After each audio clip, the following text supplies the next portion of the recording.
Welcome to Revlog, where Bryan will be Bryan and Aaron today. Happy to play both parts. Yes. Thank you, sir. I'm intrigued by your mug here, Bryan. Is that the Beatles? It is the Beatles. Yes, they are crossing Abbey Road. Does that fit with the seventh commandment somehow? You know, there are probably stories with each one of these gentlemen here, but we won't go into that. We won't go into that. It's just a coffee container. For It's me just today. a coffee container. Well, today you don't have the disposable one. I don't. I'm going green today. Aaron would love that. Yes, he would. Well, I'm glad. So today we are commandment number 7. Thou shalt not commit adultery. Yeah. Is that where we are? It is where we are, and I find it interesting that this comes right after honor your father and your mother. I mean, this is a command that is really lifting up this dynamic of the family. Exactly. Really the inviolability, I guess you might say, of the family. It's a sacrosanct kind of unit. Yeah. And it is not to be messed with. Yeah, that's exactly right. And to be clear, there is one commandment in between the two, right? Yeah. Thou shalt not murder. Oh, that's right. However, they do fit together. Okay, let me just say something. I keep getting these commands mixed up.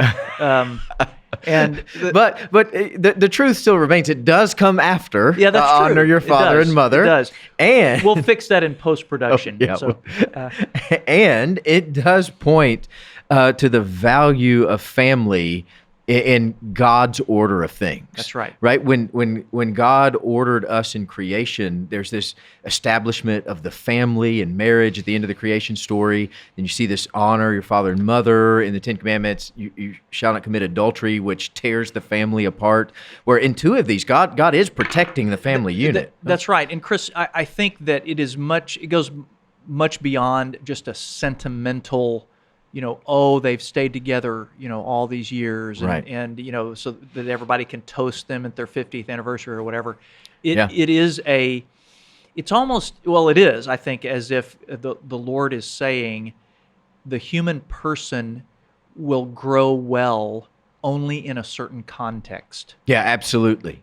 Absolutely. And children will be raised well only in a certain context. We are meant to live a certain way, and we cannot live well outside of that. Yeah, no, absolutely. Let me give you, normally Aaron would give his thoughts here. Let me give some of my thoughts here. This is one of the most shocking things to me when I became a pastor. When I started pastoring, I didn't know before then how often this commandment was broken. I can't tell you how many couples I've counseled through adultery, and it's amazing how it has infiltrated our churches and our leaders, across the board. And I was utterly shocked at how often I had to deal with this in marriage counseling. I too have seen that really disturbing, ugly side of life.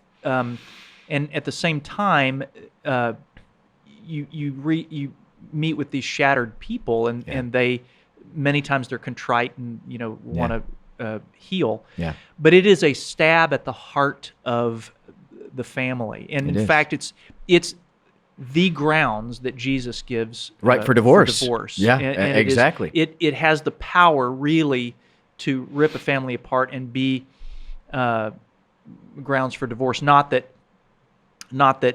divorce will make the pain go away, but it's very interesting that action is the grounds that Jesus gives. Yeah, and how it does tear the family apart. I think it's interesting, too, how throughout Scripture you hear this analogy in our relationship with God as well, about unfaithfulness. How we often are unfaithful to our God, chasing after other gods and other things and cheat on Him, and how that tears at that relationship as well between us and our God. That's right. So let's get to questions of the text. When you were studying this, what questions arose for you? I have a question that I'm still working on. I really don't know how this is going to work out, and it's what does this text say to people who have not yet married or who may never marry? Or what does it say to people who have been widowed?